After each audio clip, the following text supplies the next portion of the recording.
Hello everybody and welcome back. My name is Ketchup and I'm joined by Mustard for another time, and this is the Injustice 2 Pro Series presented by Simple Mobile by Samsung. The matches now are of both the utmost importance and incredibly juicy. This tournament is getting absolutely insane. Just to give you a quick rundown of the games we have expected on the way now, we've got Rewind versus Gross, which in itself is a bit of a clash of the titans for now. HoneyBee versus Sylverrye, Knicks versus Tweedy, and BioHazard versus HappyPow. That's just our winner's side. There are so many killer players that are either in loser's bracket or already eliminated. This tournament has been a complete bloodbath from start to finish, and we are not even close to being finished. As we have our top 16, we're going to be finding out who our top 8 finalists is going to be, and obviously top 8 will then resume after that. So these being our top 16 winner side games, this is one game away from the top 8, right? This is the situation where the matches are close to points territory. The Injustice Pro Series, all about who gets the most qualification points by the end of the season. Because this is the first premier tournament in the season, you want to make sure that you're placing as high as you physically can. If you're in winners and you get top 8 winners side, your minimum joint 5th, which obviously is a significantly large amount of points difference between joint 7th, which you will get if you're loser's side top 8. Okay, so Rewind versus Gross is going to be quite a nice one. I think Gross has had a relatively comfortable path up until this point, and Rewind has really fought for it against killer after killer, and has made some, just to be honest, some just straight up miraculous comebacks, especially against Buffalo earlier on. But he's not finished yet, and there's that nice trip guard to start things off. Going to get a nice chunk of damage and establish that life lead, but no, he drops the combo. I think if you're going to drop combos, drop them now and not later, when it's, it really counts. Tries to catch a conversion off the environment. Again, there's going to be a combo drop. I think it takes Rewind a little bit of time to get the gears moving. Gross drops a combo as well. Are these guys a little bit nervous? I'm not sure if it's nerves as much as it might just be, tournament, right? I don't know if it's necessarily nerves. It could just be, this happens sometimes. You have to be able to really recover when you make these kind of mistakes, and it looks like Rewind is doing just that, as he has quite a considerable life lead. He's going to take the first life bar. Rewind, always known as a player that has what it takes to take the, I think, the real crowns of the top players in the NRS scene, especially in Injustice 2. However, in tournament, he really has got a bad tendency to choke it away, and that comes down to inexperience and the fact that he's a young player. But I think that Combo Breaker has been such an amazing tournament for him. He placed really highly in MKX just now, coming to this offline tournament against the likes of, Tekken Master, Scar as well, and really trying to carry that momentum into Injustice 2. But one good dive kick from Gross, he's going to be back in it. Okay, he was down quite a lot, but now he's managed to even things out a little bit. What can Gross do to make it work? We're kind of trying to dance and bait for that meter burn dive kick. Getting a nice amount of damage on block now, but Rewind showing a lot of discipline. Just going to block all of this, waiting for his turn. There's the attempt at a down one, but Gross with the backdash, and straight away goes in for that advancing string, and now forces the clash out of Rewind. Gross is now in the driver's seat. Yep, Rewind's going to have bar to spend if he wants to. Spending one, a good call, knowing that Gross kind of needs the meter to really make this comeback happen. No, wow. Yeah, tried to go for the carpet, but just spaced it a little bit too poorly. There's the shocker to stay nice and safe. Oh, Rewind forward dashes right into it. But I'm not sure Gross was actually prepared for the NJP to work. No, I don't think so, but it doesn't matter as he's going to get the throw anyway. Oh, a lot of chip damage on that anyway. Even though Rewind was able to push block, he still took the chip. Nice, this could be an opportunity. Yeah. Oh, the trait! Oh, but that's a wonderful clash. I wonder if Gross was actually saving his clash for when Rewind went for that trait. Because now that trait's going to be gone, and it's going to take him a long time. Probably won't have another level 3 trait by the end of this match. One of the most important things about that clash is losing the trait. Rewind is going to lose the ability to regen life. The second Firestorm goes into level 3. He's able to regen, tries to get out with the air escape, but the final orb has other plans. Gross dropped that last hit, but the orb just swung around behind him. He just hit Firestorm square in the face. So I think you'll be happy with that regardless. I think they might be going back to player select. No, he rematched him. No, they restarted and Gross had that little nod of, oh, okay. That's probably, no, player select. So, winners bracket action. The fact that these guys are one game away from the top 8, when you're in this situation, getting the early lead, that's where it really starts to matter. And it's going to be a Blackadder mirror match. He fancies his chances in the mirror. Okay, interesting. We know Rewind has always been a multi-character player in NetherRealm games, and Injustice 2 is no exception. But the mirror match, Gross is going to be used to playing this by now. I think they both whiffed down ones. I'm assuming they were actually buffered into background bounce, both of which. All right, the interactable's going to be gone. But this is one of those really funny matchups in the mirror, when it's like, for example, that big footsie tool and that advancing, that string right there, the forward one. Down one is your answer to that, but both players are going to be aware. And that's where they're going to be dancing, looking for that buffer. Oh. Okay. Yeah, you gotta watch out for that forward one. The thing about, you always wanna like try and whiff punish forward one because it's a high, but the second hit comes out so quickly, it really is quite a risky thing to go for. Yeah, Rewind's really trying to press the advantage, get some of the plus frames on deck. The down one catch, that's gonna be airborne, and because he has access to the trait, getting a little bit of a pickup damage there. Yes, able to extend some damage. You see Rewind walking back that neutral jump. I wonder if that was a read from Gross, but wasn't quite range. Good anti-air. Gross, he gonna spend the trait? Yes, he is.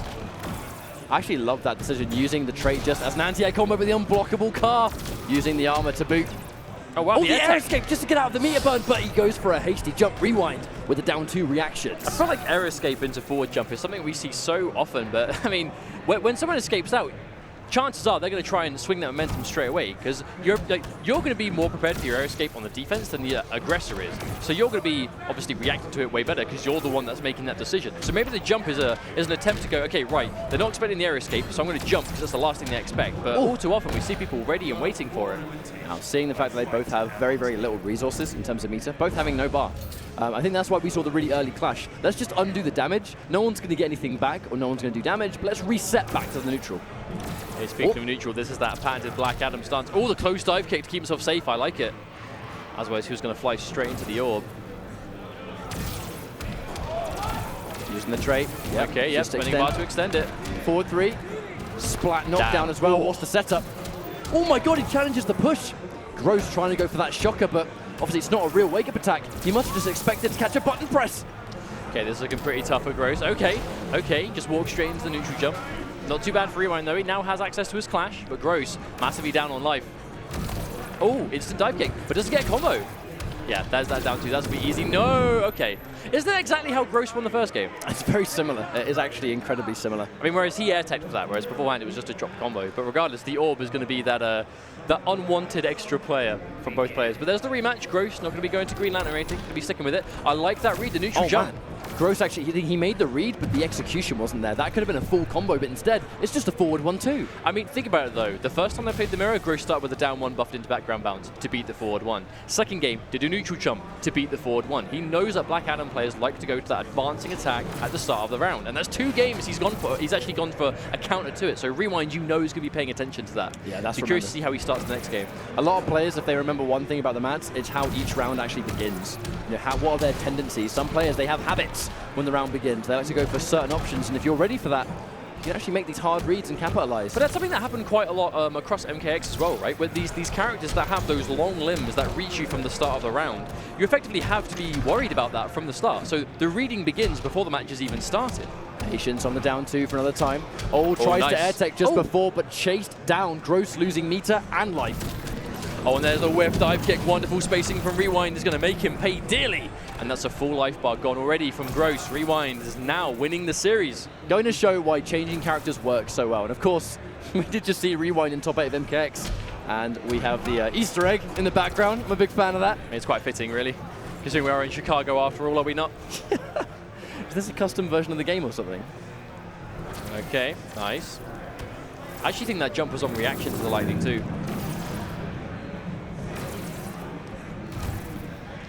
Patience on the dive kick. Very, very slow neutral right now. I mean, they can't afford to overextend. This is a character that one dive kick is going to be a chunk of damage. Oh, just as I can say that, that is exactly what we saw in Rewind. Going to get a nice meter burn dive kick combo. 333 damage. That's a lot of 3s, but it's also a winning situation for him now. Look at these footsies. They're really just trying to dance between the range of the dive kick. But no one wants to bite. There's the hesitation. Every time Black Adam leaves the ground, he does have those wonky jump-in attacks, but also the dive kick to change it any time. You have to be so careful when Black Adam leaves the ground. Patience on that down 1. Ultimate patience. I mean, that's why they're shimmying back and forth, because the second someone jumps, they eat a down 2. Black Adam, one of the best down 2s in the game. No, absolutely. It's quite fitting that Black Adam is very good at anti-airing himself, at the very least. And if Rewind gets hit by one thing, it's going to be a down 1. Oh my god, the check! And now player select. You were saying. Is this where Gross makes the switch to Green Lantern? This is what I wonder. Well, I mean, this is a crucial time. It's make or break. This is winner's top 8 qualifying match. So if you lose here, you've got a lot more work to do in losers before you can make that prestigious top 8 and get those IPS points that you know everyone is so eager to get, considering we have to remember, this is the first IPS tournament. So if you get points now, that's giving you a nice boost for the rest of the competitive season. And this is close to point territory. So it's now is the time you take the time to make those decisions. Rewind, such a famous player online, well known for his skill in Injustice 2. The problem is, offline, he's not really been able to bring his A game, and I'm wondering, is Until this today, the tournament? perhaps. Is this the tournament that changes? Gross had a fantastic start, and look at that, almost 500 damage. Oh, and the trade coming through. Rewind massively down on life and try and get some of that block pressure. Oh, down 2, back to back. Okay, signs of life from Gross, and we expect no less. Let's not forget, Gross was top 4 IPS finals last year. This guy was playing on live television. Yeah, there's no getting around it. Gross is absolutely one of the best Injustice 2 players in the world right now, but it's a good opportunity for Rewind to take him down and go into the top 8 with the momentum, knowing he just took the scalp of top player after top player, and Gross is looking to add to that list, but Gross is fighting back. At least in this game, because he's already winning, which is really good for him. Oh, the shimmy! Expecting a grab, but because of that read, he's going to almost lose the round. No, he is not quite. Oh, no, not quite. Yeah, guaranteed. Guaranteed. Almost like you're the most scared of competitive players when they have like 1% of health left, because you know they're going to go completely crazy. Because they have no reason to be careful. Because if you're like chip damage away from death in a character matchup like this, with tracking projectiles and the like, that's where you can afford to take some risks before you get the clash. And speaking of which, that's exactly what we're going to see from Rewind. Now we'll pay attention to the meter situation. It's going to be 1 for 1. 1 bar getting spent right Rewind. Okay. He basically just undid that combo for the most part. Give or take maybe a couple dozen damage perhaps. He's going to be happy to reset the position, but he is completely out of bar. Has the trait, which is nice, but Gross has just got his back as well. So how is this going to get panned out? It's like Gross is generally a bit more, I suppose, prone to going in. When they're really playing that full screen game, it usually is Gross that ends up making the first move. But Rewind seems to be much more happy to play that spacing game. So he's okay for Gross to do that because Rewind is confident in his spacing to whip punish. But right as I can say that, that is exactly what Gross does in return. But the thing is, he's taking so much damage. A good knockdown from Gross, but he's already used his clash. So he's got 3 bars of meter, sure. But is he going to get the chance to use it? Down 2 immediately into Shocker. If that was a raw down 2, this might be the game. With the exception of Air Escape, of which he's not going to get the chance to. This is going to be the final game. Does it go a Black Adam mirror again, or do we see a character change? He's going to character select! I mean, this could just be for a stage change or to get some more time. This is Rewind, though. I'm really not sure. Does he bet it on the farm? No, it is Black Adam. They do want to change the stage. Slaughter Swamp doesn't really benefit either player, to be completely honest, but... I mean, of course we would go to a Game 5, though. I mean, Gross versus Rewind, this isn't really a surprise at all, considering.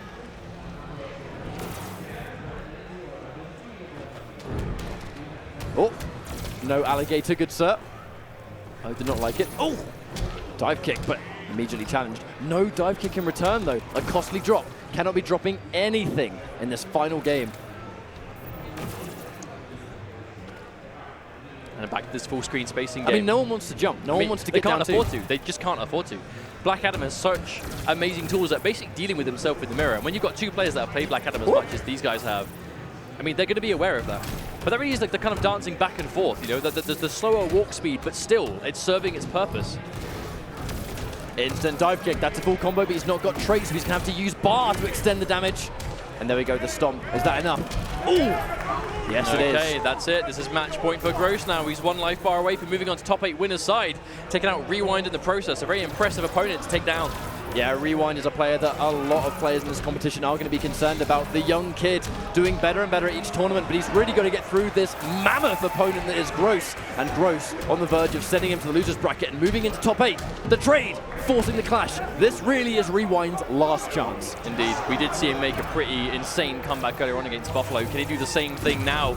Obviously, Gross is a lot more composed. You could say Buffalo with those young man playstyles. They're very explosive, but maybe not so good under pressure. Gross, on the other hand, pressure is his middle name. He's been in this situation so many different times. He knows how to maintain life lead. Oh my God! Look at this! They're doing so the much exact same. respect. It's so much respect. And there then it is. he was waiting for lightning. Drops the instant air dive kick. That might be a costly mistake. That was a full combo. Half that life should be gone, Ryan, which does warm my heart. You know, just to see that bond between them. Obviously, they compete together, travel together, and they have a lot of success. I mean, I do believe BioHazard is still in this bracket, so I think they're still doing well for themselves. Yes, both because a matchup that we're going to be seeing down the line is another winner's side top 8 match qualifier, BioHazard versus HappyPow.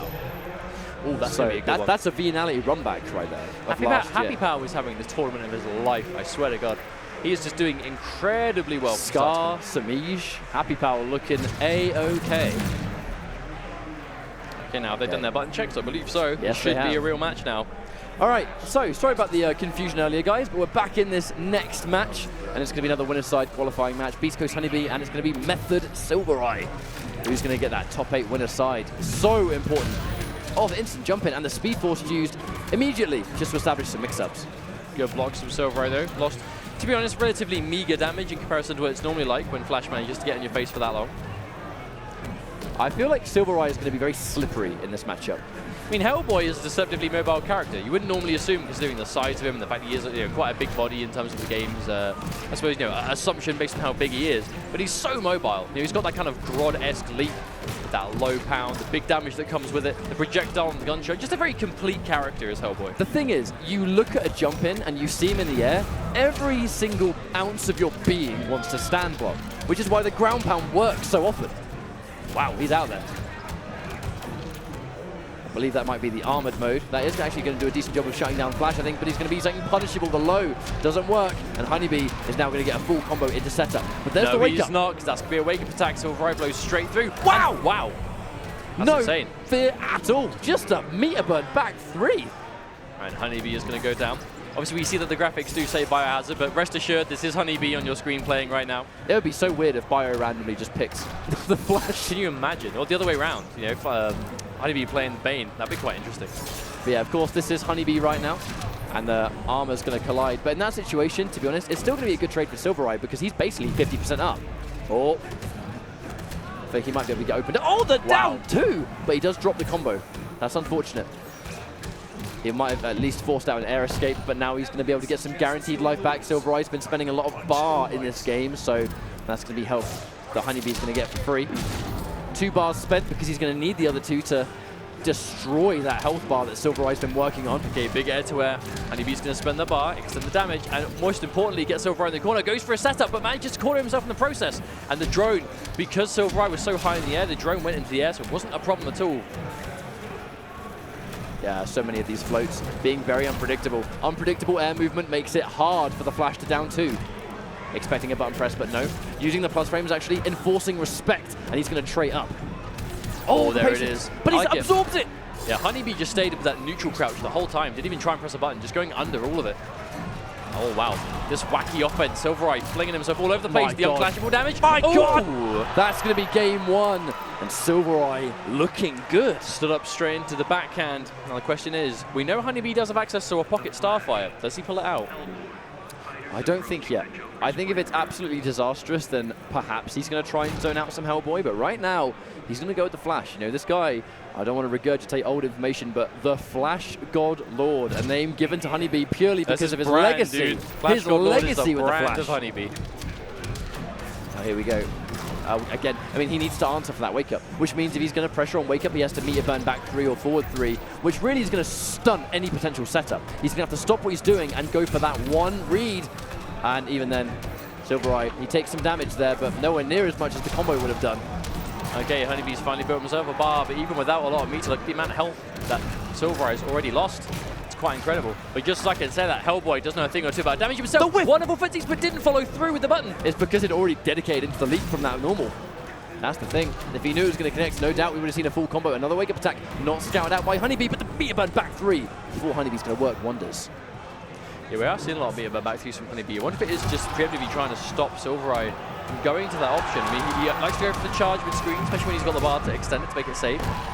All right, now just blowing through it time and time again. Obviously, that advancing punch with Hellboy has a pretty ridiculous range, but most certainly outranges anything that the Flash can press. So it's almost like doing it in footsies just to preemptively beat the button that will give him problems. Just getting mixed for days, and that's going to be a Flash round. The second you're back to the wall against Flash, it doesn't matter who you are, your lifeline really is on borrowed time, isn't it? Okay, so now Sylverrye is going to play a select. Do we see him go for a stage change? I will say, we're seeing a lot of stage changes today, and I'm assuming it mainly is for the stage. I mean, players, we are reaching a point in this game's life that, I mean, there's no getting around it. Interactables and using the environment is a huge part of Injustice 2. You need to understand how every interactable works. What is it on block? Which ones are unblockable? What do gadget characters do? What do power characters do? And generally speaking, they do give you a lot of help in a lot of matchups. So players find themselves favoring a lot of stages. Like, for example, there are players like Bio, like Gur, that have this immense interactable knowledge that a year into a game's life, every player should be having that level of knowledge, really, if you're playing at the highest level. Now, the change to Batman, the original character that Sylverrye was really known for, we're going to see if it's actually going to work out. Because I think he's going to try and play more of a footsie game. You know, Hellboy and Batman have somewhat of a similar neutral in that they're very mobile, but obviously... But it's very different kinds of mobility, for sure. I think Batman's mix-ups mainly come from Vortex. They come from these on-hit setups that can loop, whereas Hellboy is just kind of mayhem at all times. Okay, but there's the interactable using invincibility. HoneyBee throwing himself into the corner. Oh, wow, that was such a comic book clash in the air. All right, Vortex, good block, staying in front. Staggers the standing one into a grab. Push block into Trakel, establishing some of that real estate. Oh, the ground pound. Yeah, the Sonic Pound, and that's going to be the health bar deleted. The Flash will chew up that damage. Wasn't even half done with that combo and was still enough to kill. Okay, here comes HoneyBee. We have to pay attention to the fact that he's in the corner. That's a horrific situation to be in, especially against the Flash, where he gets the highest potential damage in the game, and that's because of the corner. Oh, I love that knowledge. The knowledge. Of course, he's played this matchup once or twice. He's been playing the Flash for like, what, 4 years? Yep. If Batman back 2-3s, I'm pretty sure in the corner that Sonic Pound is a guaranteed punish. Oh, wakes up with the Sonic Pound. HoneyBee determined to keep it his turn. He wants Sylverrye playing his game. And there's the infamous Impera that all Batman players get. And unfortunately, Sylverrye's on the receiving end. He can't air tech because he's in the Flash trait. And HoneyBee actually dropping the combo completely. That's unfortunate. That was. I mean, I can't remember the last time I saw HoneyBee drop that combo, but it has actually given Sylverrye a lifeline. Yes, indeed. The question is, what can he do with it? Ooh. Evidently quite a lot, as he has HoneyBee still cornered, takes a nice chunk of life away. Oh, but that down two, nothing gets past the Flash, God Lord. And the down two is the threat. Uh-oh. Speed Force, instant jump in, and that's going to be the game for sure. He's not going to build a bar before he has a chance to break, and there we go. I mean, break, obviously, air escape. I think there's definitely there's no denying the fact that I think out of all the Flash players out there, HoneyBee definitely has the most crisp execution. And that is such an important thing for a character like the Flash, that combos are his thing. You need to be able to get the mix-ups, you need to be able to use the running man stuff. I think, for example, a player like HappyPow is a bit more focused around the running man shenanigans and the cancels, whereas HoneyBee is just straight up setup, mix, and clean execution on combos, which evidently works very well for him. I think Sylverrye looks more comfortable in this matchup, at least against HoneyBee now with Hellboy. The thing is, HoneyBee, he's getting going. He's going to get a good, at least almost 50% right there, and that's another conversion, but just going for the restand pressure. Good blocks from Sylverrye, but look, he's already taken so much life down. I've got to say, that Flash uppercut, that Flash down too, so fast and such a good hitbox on it. Seems to be a great answer to some of these leaps that Sylverrye is trying to go for on block. Oh, the interactable. That kind of looked like some tech attempt there, where HoneyBee kind of just did the down 1-2 into the shake.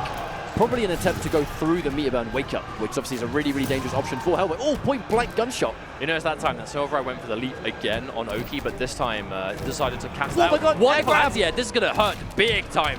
Hellboy, if he gets that anti-air grab, does a considerable amount of damage. Oh, wow. A reversal throw. He's going to run straight in his face. Oh, the meaty, straight up meaty. That was like a very slow-paced shimmy. You know, that slight walk back, slight walk in. I do believe that HoneyBee tried to take the throw at the time. That down two again. You cannot keep yourself in the sky above a Flash player when down two is a problem. And HoneyBee is now on match point already to move to win the side top 8. If he can take this life bar for Sylverrye. All the setup.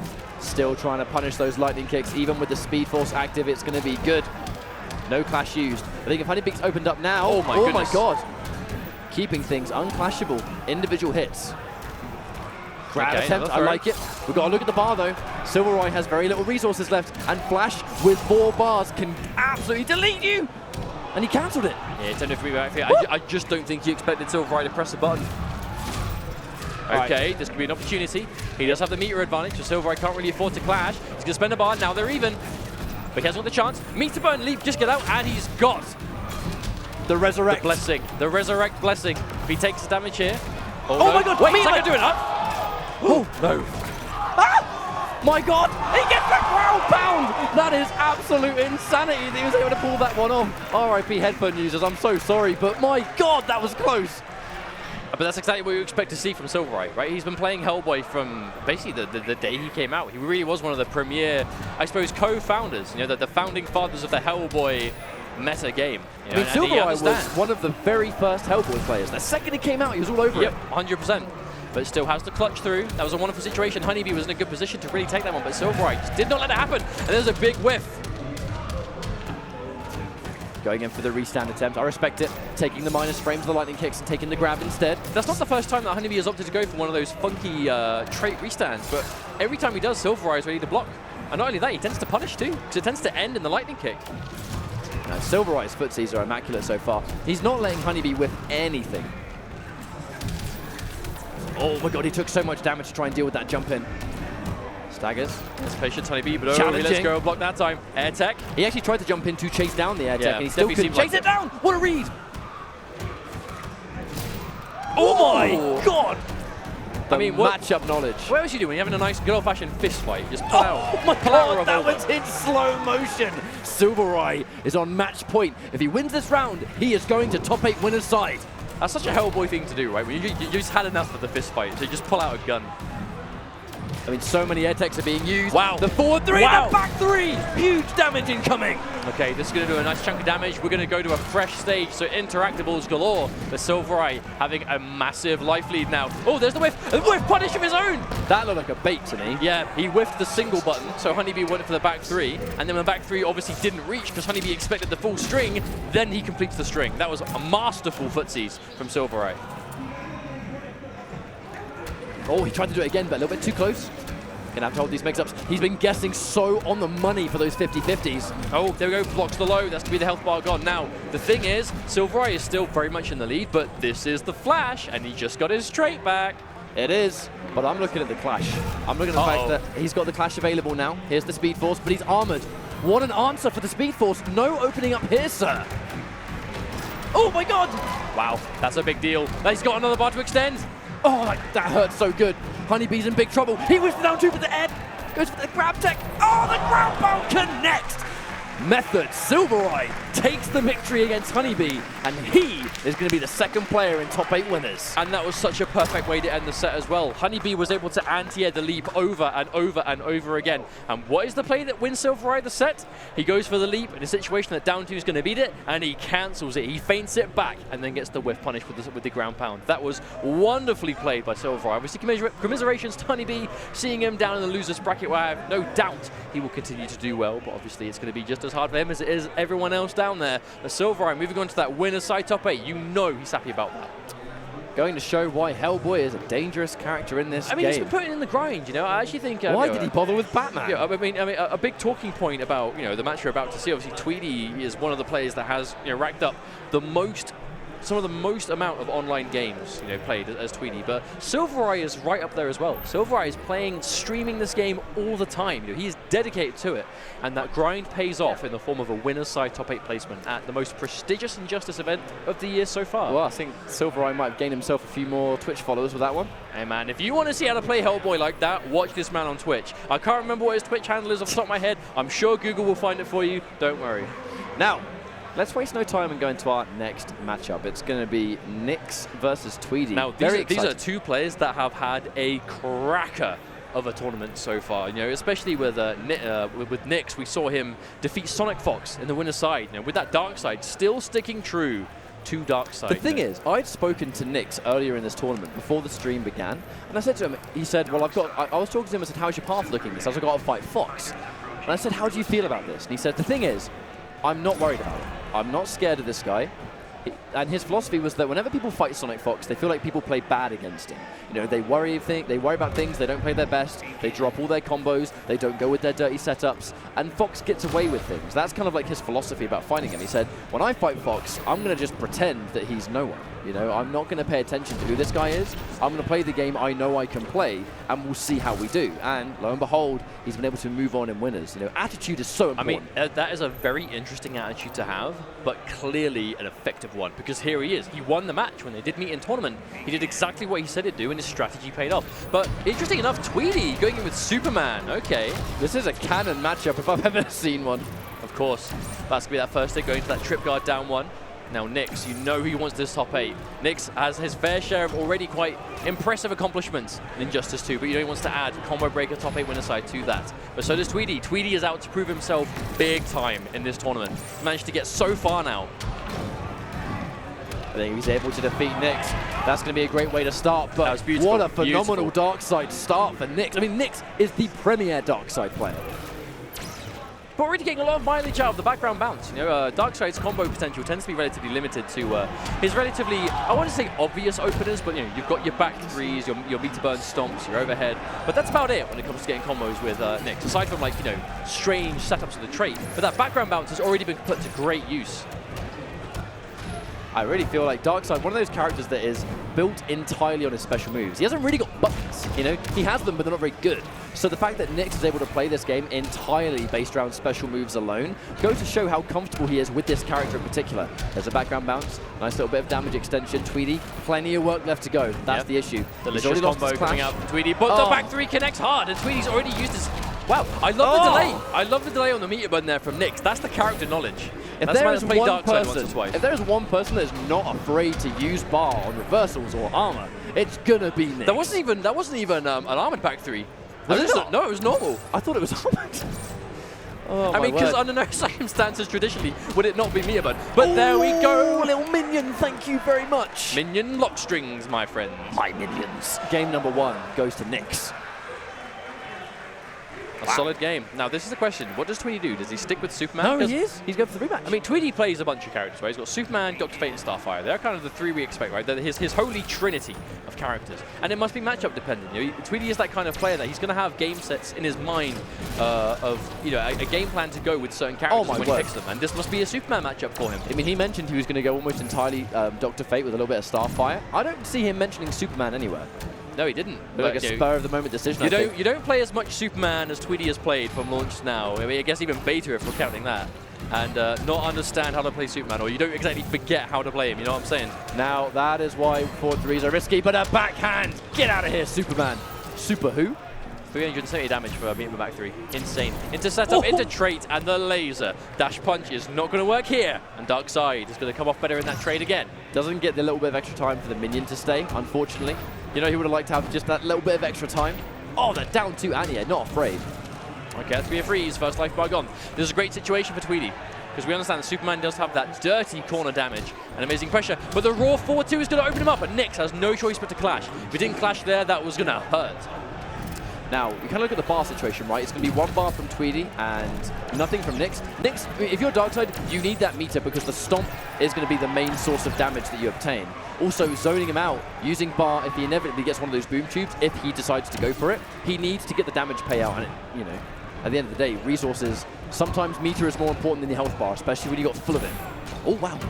Okay, this wake up gets baited, but it is plus. Not much you can do. There's the down 2, the anti-cross up. I love the way Tweedy's doing that. He's making sure that he's not pressing a button until he sees Knicks whiff the jump heavy, because it really puts Darkseid at a dodgy angle, so he tends to get hit for free, and that's going to be another hit. No, he drops the combo. That could be a huge mistake. Knicks could definitely punish him for this. The interactable, so much damage, goes for the wake up. Superman's wake up is not what it used to be. That's going to get crushed 100%. Tweedy this game should already be over. It should be 1-1 right now. There's the dive, and the minion for a second game back-to-back is going to take it.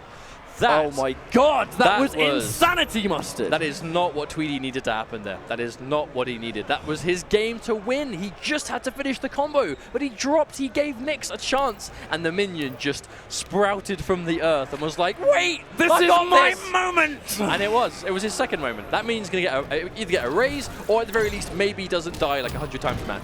That would be a good start. Oh my word, that was ridiculous, but Knicks taking full advantage. That wasn't a scramble at the end, that was well-calculated decision-making, and there's the forward 2 into background bounce.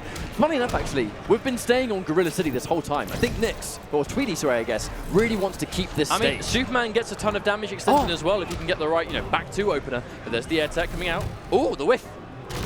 Okay, my word. Instant stomp. Yep, Knicks is starting to mix it up now. Where he wants to keep Tweedy on his toes. I want to say there's some uncharacteristic drops coming from Tweedy so far. Like, he's dropping some B&Bs, the interruption, down 1 background bounce. He's not afraid.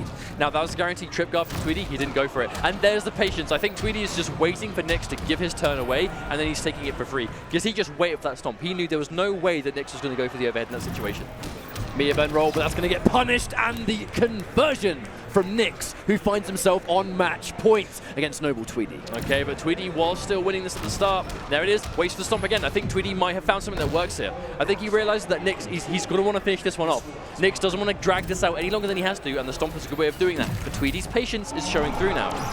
Now, if he wants to finish things, he wants to end it here and now. Doesn't want to give Tweedy any more room to breathe. These Omega Beams, to be honest, not much meter from Tweedy. This trade will be in his favor. But there it is! Roll. Huge meter burn roll. Going to go clean under the laser beam. Oh, there it is. There's the trait activation for the disrespect on the down one. The overhead gets the overhead. I mean, you rarely see that overhead come out in high level, but when it does, you're never ready for it. Here comes the clash. Okay, this is Tweedy's lifeline. Has now disappeared. Is he going to spend the bar? He will. And Knicks opted not to. I think Knicks just knows he needs bar. Darkseid without meter is not going to take all that life away from Superman, but Darkseid with trait, with 1 bar, maybe. There's the minion. Is he going to boom tube? Oh, the conversion. Ready. And now he's going to teleport to get out of dodge. Goes for another boom tube into meter burn, just in case he tries to punish. Oh, the whiff. Oh, there is the down one. So confident. So confident. But Tweedy had so much bar as well. There was no way he wasn't going to meter burn that eye laser. And Knicks got that down one in between. The patience! I don't think that's death, but it's close. Oh my word! The dash punch is going to have the last laugh in that game number 3. That was a hard read from Knicks there. To read that Tweedy was going to go for like an instant jump in, maybe a jump in punch in anticipation of Knicks jumping. Perhaps he was going for a dive bomb, but the last thing that Knicks expected was Tweedy to go for the diving punch. It is what won the game. And there is Scout out. Doesn't have the bar to make that safe, so that's going to be a punish. Knicks has had issues in the past where he's unable to quite like edge out the set, be it an exhibition online or a long series or a tournament set. He'll have a really good start, and then as time progresses, he does almost seem to like run out of steam, as it were. Hopefully that doesn't happen today. Well, he only has a few more games to do. He literally only has 1 more game to win, and he's going to be winning the set. But Tweedy, he's now got that momentum back, taking that game on the board. When I mean, to be honest, Knicks was match point there. I wonder if that was an instant jump attempt that just didn't come out in time. Tweedy now, he's going to get the reset. Oh my god. That just was... Something about that just seemed really risky. Nice grab. One of the first times we've seen a grab from Knicks. I like how Knicks is going for the grab. Now he's seen that Tweedy has been sitting there waiting for the stomp so many times. Because if someone is just going to sit there and block the whole time, then they are going to get thrown.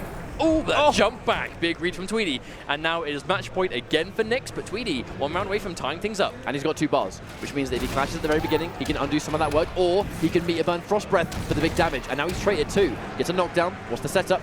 Yeah, patience. Just in case he wakes up. Clean jump in. Yeah, huge jump in. It's not every day you get to just cleanly jump in like that on the Darkseid, but we're going to see it now. Good read from Tweedy. Knicks is going to be back to the wall now. A little bit of health coming back, but not enough to give him the life lead.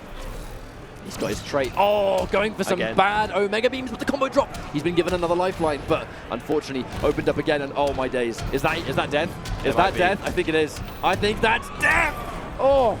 Now, you said before that you noticed that after being 2 games down, and despite Knicks using the background bounce a lot, you're like, Tweedy hasn't changed the stage yet. I wonder why that is, because clearly Superman gets a huge help in this matchup. Just getting that big old damage extension from that bounce. In situations like that, right? Exactly that. Because it gives you a lot more damage, especially against someone like Darkseid. I'm very surprised to see that Knicks is actually staying on this stage. I really feel like you should take the background bounce away from Superman. But at the same time, we did. Oh, I mean, I was about to say, Knicks has been using this a few times himself. He dropped the combo, and still look at the amount of health that Tweedy's lost. The background bounce is definitely helping them both. The thing is, the stomp adds so much. It's unfortunate. Oh my god. Very surprised that he still did the wake-up attack, considering Tweedy charged that before he even had the chance to do the input. Maybe it was just a big read. He thought Tweedy was going to cancel it, perhaps? Could have been a sign of nerves, in my opinion. But just like that, he's back in the action. Oh my word. Oh, tries to do a teleport wake-up. I think there's signs of nerves here from Knicks. He's doing stuff that he doesn't normally do. Yeah, Knicks is definitely starting to somewhat crumble under the pressure here. And Tweedy, he smells blood. He's going in for it. Oh, down one, but the knee doesn't connect. Oh, 2 of those down ones should have been the end of the round. The interactable. No, it's B for the jump 1. This might spell disaster for Knicks. Oh, there it is, the dive bomb. Oh, but he misses the combo too. Tweedy gave Knicks a lifeline, and he took it with a flying knee to the face right off the ground. This is match point for both players now. Oh, but the back 3, haven't seen one of those in a while. That's going to be a no hesitation clash coming up from Tweedy straight away. Let's just undo the damage. Let's go back to neutral. He's going to happily take the 15% because now he can use his own meter to convert into Frost Breath, which he now has the chance to, and that is why Knicks has clashed for his own time.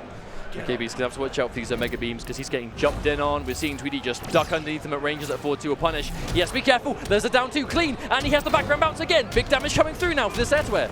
Just takes the knockdown on the slash. Oh my god, trips him up. Oh, the no, Buffalo! my word, that looks like it's going to be game over. He can't air escape, and Tweedy is going to get the top 8 winner side, and there's the pop-off. And understandable, Tweedy, he wants this so bad. Tweedy's been looking for this top 8 for so long. He had a lackluster performance at Combat Breaker last year, took War of the Gods online after a lot of grinding, and here he is now, a year later, and he has winner's side top 8 after an incredible 3-game comeback versus Knicks. Incredible stuff from Tweedy, incredible. Knicks looking pretty defeated, and I think it's no question as to why. Understandable, man. You know, he's a young competitor, is Knicks. He's, you know, he has a lot of good achievements under his belt already in Injustice 2, but you know he wanted that winner's side top 8. He still has a chance to make top 8. It's going to be difficult for him, though. We've already seen how much of a shark tank that is with the amount of people that are waiting down there. But Tweedy can rest easy for a few hours before we get top 8 underway, knowing that he has earned his place, winner's side, and a nice chunk of IPS points. Huge congratulations to Tweedy indeed. I think, you know, the fact that he had that reverse 3-0. The grind pays off. It does. The grind pays off. And it kind of seemed very much like Knicks was kind of running out of steam by the end of that set. Sometimes I feel like maybe he can get into his own head. But that said, he's still in losers, so it's not going to be over. But we have our final winner's side qualification match. It's going to be a Vianality runback. BioHazard, Beast Coast BioHazard against Vianality HappyPow. Okay, so what do we expect to happen here? Because I think if there's anyone in this tournament, I asked you a question, then cut you off. It was more of a rhetorical thing. Continue. So if there's anyone in this tournament that is going to be as ready as it gets for Flash, it's probably going to be BioHazard. Yeah. But HappyPow has such a distinct, unique style of Flash. Do you think almost when you play against one person's character for so long, then you fight someone else that plays that character so differently to others, do you think that has the chance to almost throw you off? Sometimes when you play a character so many times with one player, the smallest difference when someone else uses it really does sort of mess with your game. I'm wondering if that's going to be the case here. HappyPow and HoneyBee, they have very different styles. The one thing is, HoneyBee's Flash has more tournament experience, and BioHazard has more tournament experience. HappyPow, he grinds the game just like everyone else, and he's had a hell of a path. He sent Scar to losers. He sent Semiij to losers. If he can conquer BioHazard, this is going to be a damn good tournament for him. But you know that, I mean, subconsciously, BioHazard's going to want the win just straight up because he's a competitive player, right? But you know there's no way they're going to want him to lose to any Flash that is not HoneyBee. But that being said, HoneyBee does tend to get the best of BioHazard when they play Flash versus Bane. So provided HappyPow has been watching and he understands what's going on, then perhaps we can see this happen.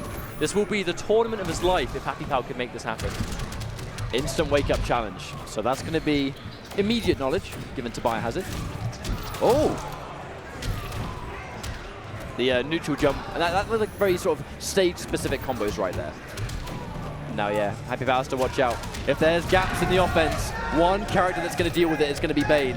Obviously, in new fashion, actually, normally when a European travels to an event, they're completely by themselves. So when there's a rowdy American crowd, it's very against the European player. HappyPow has a lot of the Vianality boys. There's a lot of the French players. There's a bunch of UK players. He has the backing of a lot of these guys. He has the support of his friends, man. He has the moral support in the crowd waiting for him. But, you know, just as I'm sure, you know, Bane is a crowd pleaser. BioHazard has historically been. Oh, no, he misses the hit. I respect it. Well, that was a big whiff. He's so worried. He's really worried about it. And there's the push block. One bar well spent. And there is the environment interaction. I love the patience from BioHazard there. He was not interested whatsoever in overextending. He did a grab, see nothing happen, and that was it. That one whiffed running man stance is unfortunate. And there's the tick grab. BioHazard, just the momentum never ends with this guy. Okay, big neutral jump. That's probably going to be the life bar. Oh, no! He kept the meter. Don't know why he didn't. He is going to regret that, I promise you. Yep, he sure is. Oh, okay, he manages to get the health bar, but lost quite a lot in the process. But again, this is the Flash. We cannot count him out for damage. Then again, he is against the Bane. The thing is, I'm assuming that works both ways. You look at his clash, but because he's playing as, you know, playing against Bane, if there's one person that can actually deal with the clash, oh my god. There's one person that can make things unclashable. It's actually going to be Bane. Okay, speaking of clash, that's going to be Bio using his nice and early. It is going to reset that cooldown on that trait for the Flash. Okay, there's the elbow drop. Comes through big. Oh, the roll back through, the hard read on that command grab, but he drops the combo, HappyPow. You can't be dropping those down, my friend. Oh my word, meter burn, and he's dead! That is why you finish your combos, ladies and gentlemen, that happens. HappyPow straight up could 100% not afford to drop his combos at this stage of the tournament. You know, you get those openings against someone like Bane. You hit him on debuff, he's taking more damage. You hit him when he's venomed up, he's going to take less. You need to be able to balance that through. Now we'll see what happens here. Taking some time to think about it. Yeah, definitely worth taking his time. You know, I mean, it's not a matchup he's going to have infinite access to, right? There aren't that many European Bane players, especially no one on the level of BioHazard. This is the best Bane player on the planet right here, and he trains with, you know, what a lot of people consider to be the #1 Flash. So this is a matchup he is 100% going to be ready for. HappyPow needs to adapt on the fly, and more importantly, just tighten up his execution. HappyPow plays from the gut. He plays on wacky setups. And what's the use of a setup if you don't have the execution follow through on it? You know, he needs to really believe in his own execution and pull it through. And as the set progresses, he's made some immaculate reverse 3-0 comebacks today against some stiff competition. It's almost like he plays better when he's 2 games down. Yeah, I said to him earlier, I said, make sure that whenever you're 2 games down and you play like that from the start. And he goes, I'm trying, it's easier said than done. I mean, it is, he is right. He is right. I'm not going to doubt his knowledge. The neutral, I need the push block. Not wasting any time, the down 1. Okay, good opportunity for BioHazard here. 1 level of Venom up. Oh, the chasing down the backdash. All right, big punish coming in. All right, there's the down 2. We're going to see what the setup's going to be. Oh, disrespect. Instant armor. That is the Bane special. They wake up again. No one's going to get too damaged here. There's a debuff. Okay, he has a push block though. Oh, the down 1 connects. He just ate it. He's getting tagged by the down 1. That's going to make it vanish. Oh my word, BioHazard. I just think he's just been in full control. He knows this matchup inside and out. But that is such a classic BioHazard thing to do with Bane though. That buffered down 1, exactly there. Buffered down 1 into uppercut. Doing it at a range that the down 1's only going to connect if it hits. So the uppercut is going to be guaranteed damage. Wonderful whiff punish into an immediate clash from HappyPow. It's actually a really good thing that he clashed that, because no doubt I think we're probably going to see a meter burn 4-3 or something very similar. Making the hard reads. Not punished, obviously. HappyPow has to be really careful whiffing those buttons, because you know BioHazard is looking for something. Attempts it there, a little bit too out range. Just look for the push block. Oh, what was that? I mean, HappyPow cannot be letting that happen. If you go for the speed force of the neutral, the last thing we're hit by is a slow-mo raging charge. Absolutely. Oh, and that punish on the wake up. This is not his game. HappyPow, he's definitely in a bad situation here. The overhead's going to come through. With punish, the wake up, BioHazard just knows exactly what HappyPow's going to go for. Yeah, no extension on the meteor burn on the kick either. There's a big whiff punish. Okay, that's been a life bar. Okay, it's gone. Oh, HappyPow will make the comeback happen. He has the resources. No hit that HappyPow takes, it's going to be clashable. Like, if he gets hit, he's dead. Oh, he has to watch out. He's got to be so careful here. He's One waiting hit for the away trade, from certain death. Ooh. Oh my god! Oh, what? Wow. I can't believe that happened. That was so unfortunate. He whiffed the elbow drop. HappyPow tried to do a full straight whiff punish, but he was just chilling. He was just laying on the floor. He was like, hands to his side. How's it going, mate? Wake up, super. And that was enough. Incredible finish from BioHazard. Well, well, well. We're gonna. To be honest with you, I love HappyPow, right? He's one of the boys. He's one of the EU crew. But I do think that I don't see him winning this. I just think BioHazard is too prepared for this matchup. I think he just has to change his approach, because what he's doing, like what he's trying to do is, style of a lot of speed force in the neutral, a lot of wacky setups and stuff like that. Could still work here, but the thing is, he's going for trait in the neutral, speed force, and BioHazard is doing things on the fly to answer to it, but HappyPow is not playing around those answers, and he needs to. If he's going to stick to that game plan, he has to be able to shut down those options. He's just not managing to do so far. He has got his favorite shader though, so maybe that will help him out.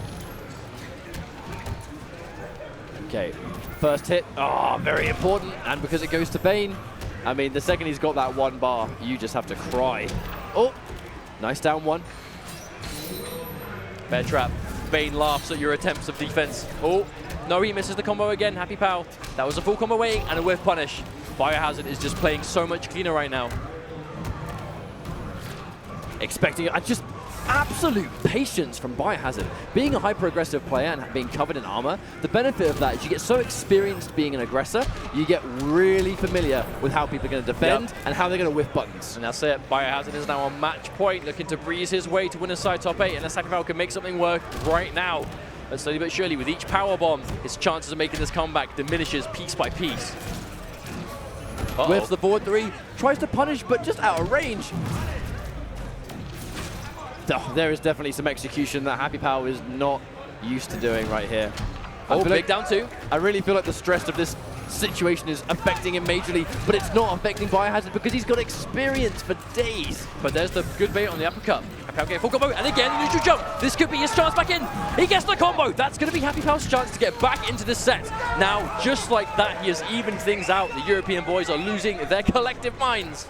And they really want HappyPow to make this comeback. Oh, but no! I wonder if he let it rip, that would have gone through the grab. Oh, he's going to convert because he was high up in the air. He is on debuff though, so the damage is, well, not meager. Actually, still did quite a lot. He combos, no, he drops it again. He's just going to sit there and, yeah, use the trait to build bar, I think, but I'm not sure it's going to be enough. Uh-oh, here comes Venom. 1 or 2 more touches, and this is game over. There we go, BioHazard is going to move into the top 8. And HappyPow, he's not going to be happy with that result, but I mean, if there was one person that was going to be prepared for that matchup, it's going to be BioHazard. Yeah, 100%. HappyPow obviously playing really well today generally, but he just came up against the anti-flash brick wall. You know, BioHazard being so ready for that matchup from start to finish. HappyPow now world finalists on the way, and Knicks wasting no time going straight to Black Manta. Now, we actually were talking about this a little bit yesterday. So Knicks has always been kind of the premier dark side player for sure. Like, there really is no one that holds a candle to his success with the character. But dark side, in terms of the game's, like, you know, meta, isn't amazing. Like, he's not terrible, but he definitely isn't one of the strongest characters. Black Manta, on the other hand, very stable, very consistent, very reliable. Not the hardest character in the world to play, but very effective. And Knicks has been putting some time in between the end of last season to now with Black Manta, and I've no doubt we'll see some crazy stuff happening here. I mean, Black Manta has super good buttons, super good chip damage that definitely surpasses Aquaman, and the strong ground game. Wonderful buttons that you can chuck chip damage on top of as well, and very, very safe. That's the key word. Taking the minus frames, going into that Manta Blast. Okay, there's the overhead, going to connect. Meter burn as well. Full combo coming out from Scar. We could go for restand or setup. Okay, setup. Hits him out, but Knicks. I like that. Doesn't confirm it into missile though, so he's going to leave damage on the table. Okay, and then he's actually going to regret that. Scar's going to take that first life bar down convincingly. You definitely know that Knicks tried to go into the down back 2 there, the missile. That was taking great the damage. air-to-air. And Knicks, good reactions there, catching Scar out of the air. Oh. Uh-oh, back 1-2, boys. That's a hit confirm. And that's going to be a clash. No way is Knicks not going to take their guaranteed health back here. I mean, there's no reason not to, right? Scar can only have, at best time, goes for 1 bar, but unlikely to spend bar in that situation. Knicks going to spend both of them. Black Manta's going to be building that up quite quickly, so I don't think he's too worried about that. Yeah, Black Manta has some of the best the best meter build in the game. So the fact that his entire game is built around extreme chip. There we go. Oh, and there's the challenge into down 2. I don't think the Knicks really has conditioned Scar to block enough yet. No, not really. Going into the float, it's good in certain situations, but you really need to condition them to knock down to you first. And that's by finishing the strings or going into the chip damage. Okay, just fishing for that down 1. Wants to get the Manta Blast. Going to start adding up that chip. We know that Scar still has obviously access to his flash. Oh, so there's the forward dash tech! The knowledge. Using the forward dash to go through the down 2 on the end of back 1-1 up 3. Back-to-back forward 3s right there. Oh, and again! He finally gets the game. Knicks on the verge of losing that. Super close, but yeah, he's taken a small break. I mean, I don't blame him. Not when there's this much on the line. This is a loser's top 8 action match. And of course, Knicks is good to go. Blocking interactable. No reason to be hasty there. I mean, even off just a jump 3, that was good damage. 240? Not bad at all. That string, that's one of the main strings you can condition off the float, only because you go for the entire ender. Then you can go into float into instant jump 3, and it's really plus on block, but you got to condition them to block first. Okay, that's going to be a full combo for Scar. Is he going to be in the lead after this? I'm not quite sure. It's going to be quite even at the very least. Not yet. He's going to get a knockdown though. Oh, wow, he actually reverse air dashed just to try and avoid, but still not far enough. And Nick gets a nice chunk of health down for himself.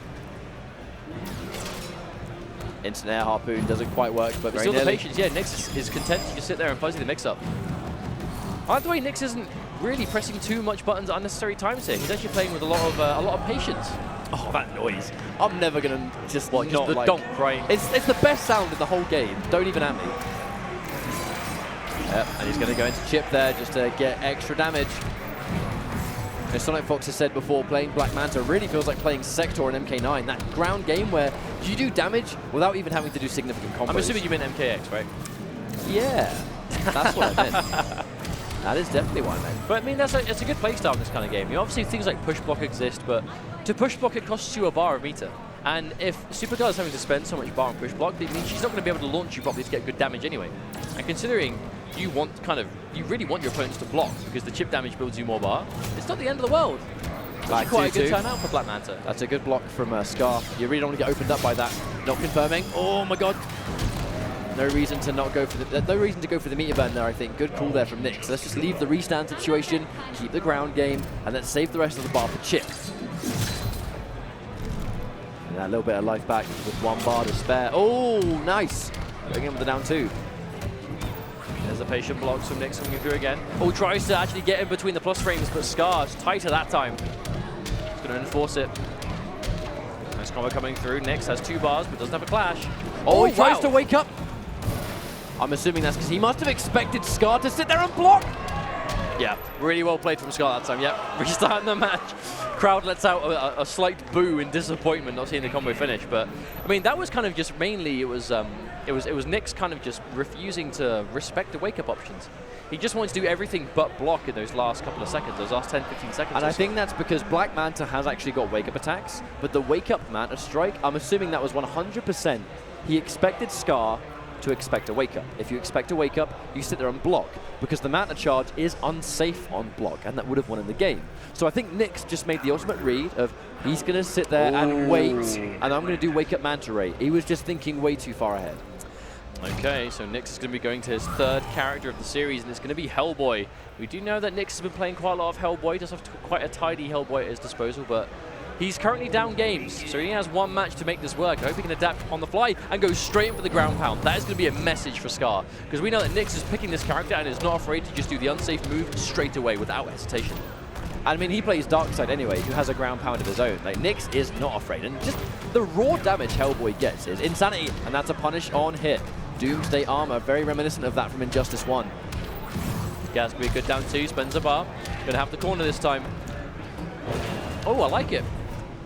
Instant forward dash, just go over the wake up and gets another hit. Scar is just 1 step ahead all the time right now. He's just reading the way Knicks gets off the ground every time.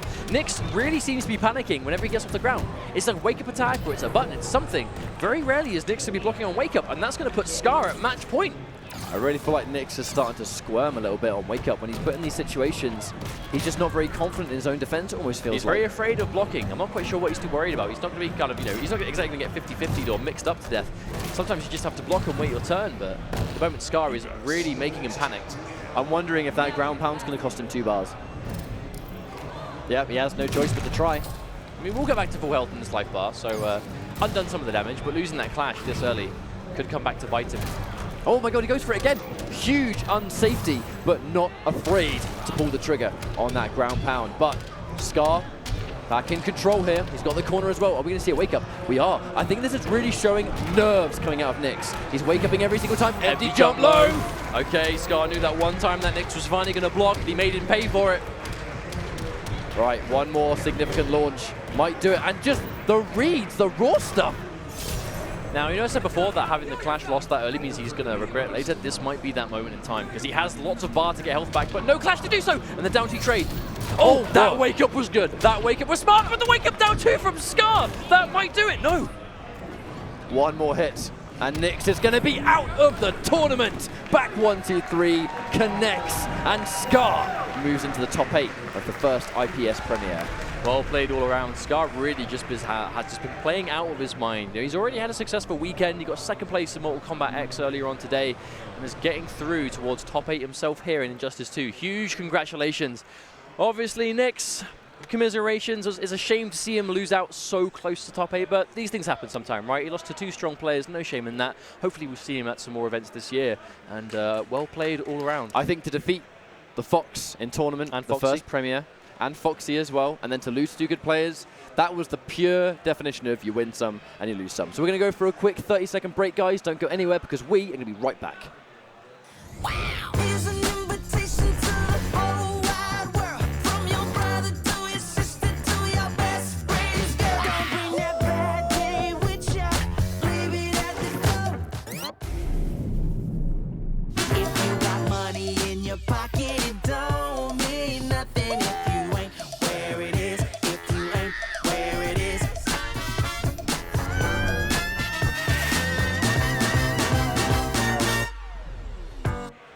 Welcome back, folks. This is the Injustice 2 Pro Series, presented by Simple Mobile and Samsung. And losers side, top 8 qualification matches. Here we go. GunShow and HappyPow. Now, GunShow. Wait, these guys have played before.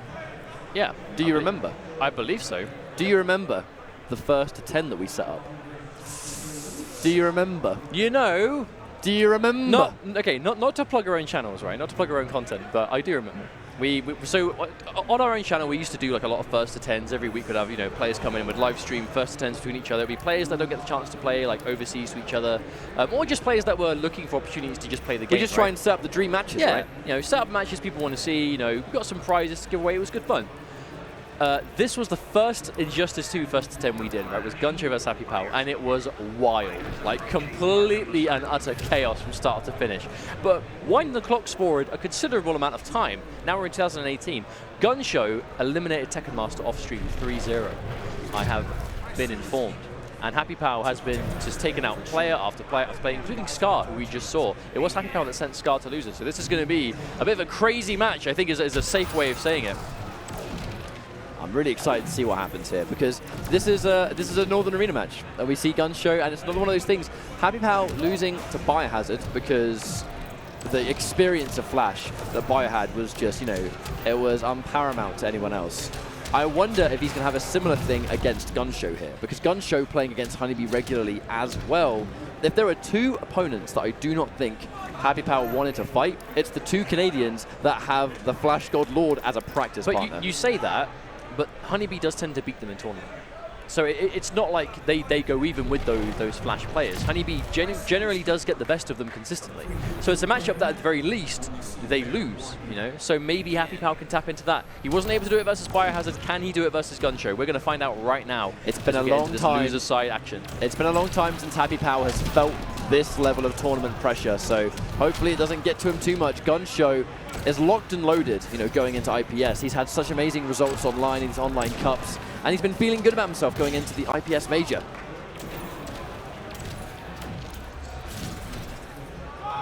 You see him playing that full screen game. He has the option to really keep it going. There's a lot of health going down back out, but he does get a hit with the block. Oh, gets opened up. I don't think he's going to be too worried about getting hit by that if it means that it's going to undo the speed force. But yeah, not going for the meat, but I think he wants to keep his bar and then maybe catch him in the corner.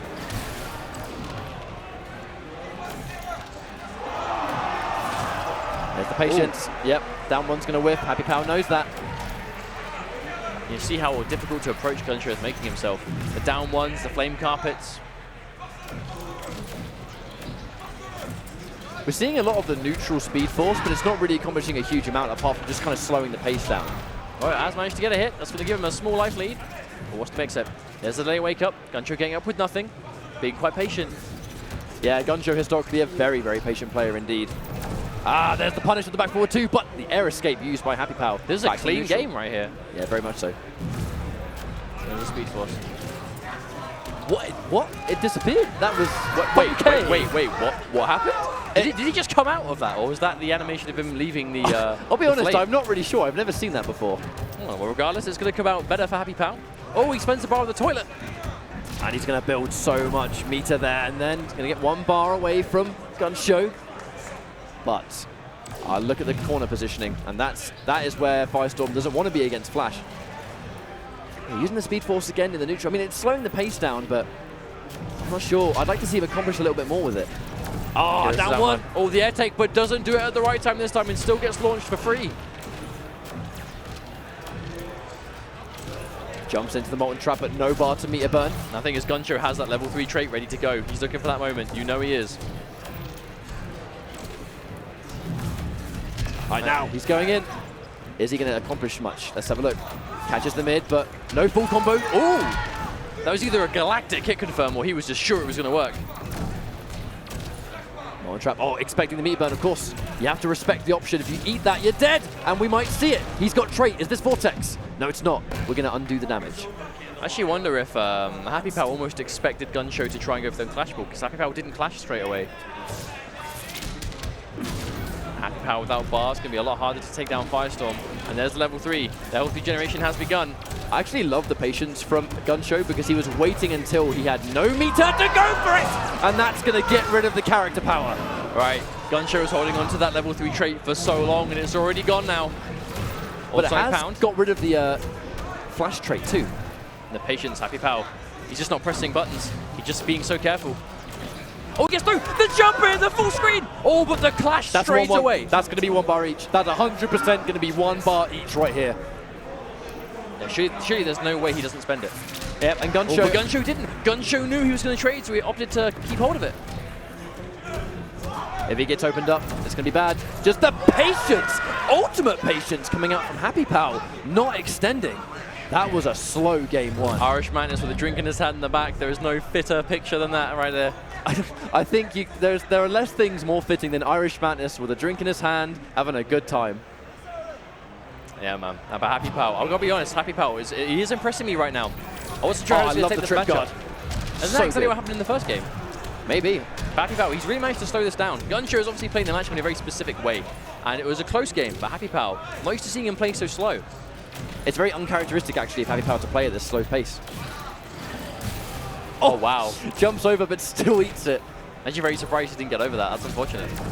And there we go. That's actually why we're not seeing the running man used in the neutral, because down 1 buffered into any special, it's just going to chew that up from the flash. And we saw that loads in Northern Arena. That's a very matchup-specific thing that Firestorm can do. Yeah, HappyPow just has to really watch the spacing. That was a perfect round right there.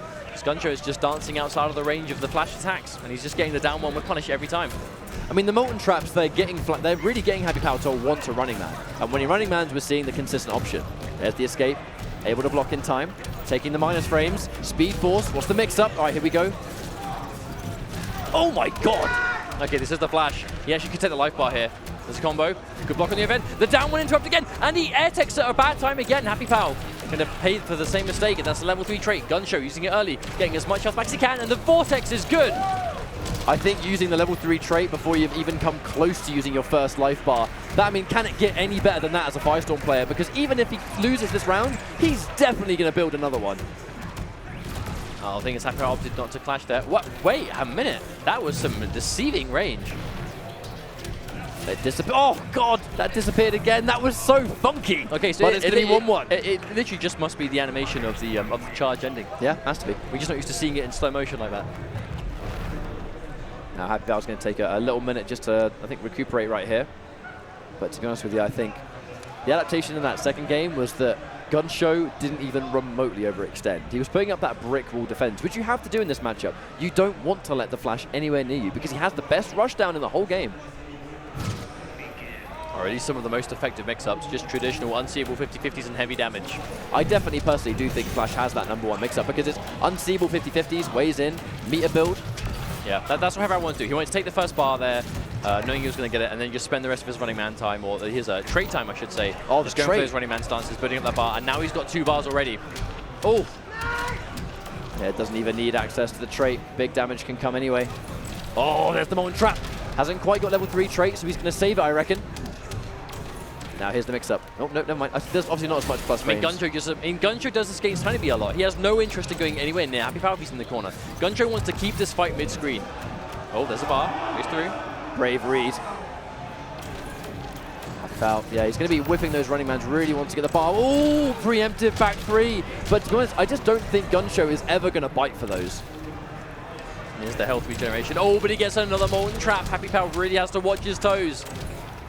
Now, yep, just going in for the grab. I respect it.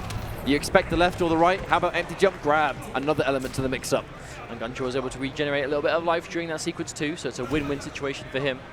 And because he's using the level 3 traits so early, again, he's going to build another one before this game is done. There it is. There's the punish. He was just waiting to get into range for it, and he will do just that. Taking the life bar, evening things out again. Both players have access to their clash. HappyPow didn't have to use much for that. Oh, the whiff punish. I love the patience from GunShow. Really good footsies. HappyPow opting to hold on to the clash, wants to keep it for a little bit later. Oh my word. All right, that's just going to be raw. Yeah, funny height right there. I think that was a very unconventional, on-the-spot combo HappyPow had to try and go for. It doesn't want to finish the string, doesn't want to get whiff punished. He did learn from his last mistake. There's that button again. He's being so careful on the approach, but GunShow spacing is just superb right now. Okay, there it is. That's what he was looking for. That's a full combo. HappyPow has an opportunity, but GunShow takes it away straight away with the clash. But this is good news for HappyPow, because even this could get some health back here. No, he isn't. He's going to hold on to the bar. I understand. I respect it. If he lands a Molten Trap, it's over. He has a bar low. Oh, but it is going to matter. That's beyond clashable, surely. Yeah, he had to go for trying to go for something a little bit preemptive with that Sonic Pound, and it's 2-1 now for GunShow. HappyPow, I wonder what he's going to do here, to be honest with you.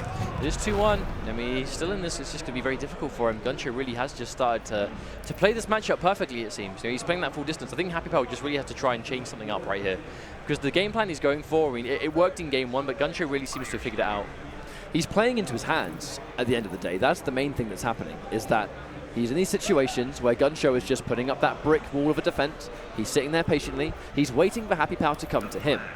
And the second he does, he's always ready for the whiff punish. I think HappyPow needs to be very careful how he spaces these moves. It feels like GunShow is saying, this is how we're playing this matchup. And HappyPow is going, okay. Instead of changing how the matchup itself is being played here, he's playing into what GunShow is wanting right now. Raw Molten Trap, that immediate low. We did see him start the set with the overhead at the very beginning of this series, so that instant overhead or low mix-up, I really respect it. The conversion. There's a delay. All keeps himself safe, backdash. And that down one again, GunShow is waiting for it so many times. I mean, it's so clean. This gameplay is so clean. From GunShow to whip punish. I feel like HappyPow really is just falling for it. Hook, line, and sinker for another time. This is what we saw in the last match. I just feel like he's not doing a great job of being able to recover from it. He's doing exactly what GunShow wants.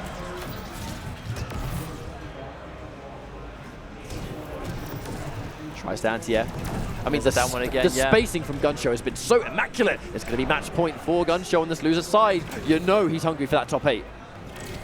Oh, walks straight through, gets a nice hit. That's going to be a full combo for HappyPow. What can he do with it? If he's going to win this game, it's going to be with him in the corner. But I wonder if he's going to do a good job of being able to escape now. Oh my word. Another full screen whiff punish. HappyPow, he's now getting the trade to good use. That's probably going to be enough to kill. Yes, it is. Okay, here we go. HappyPow has a chance. This is, I feel like, his one and only chance. If GunShow escapes the corner, this is going to be game over. Uh-oh.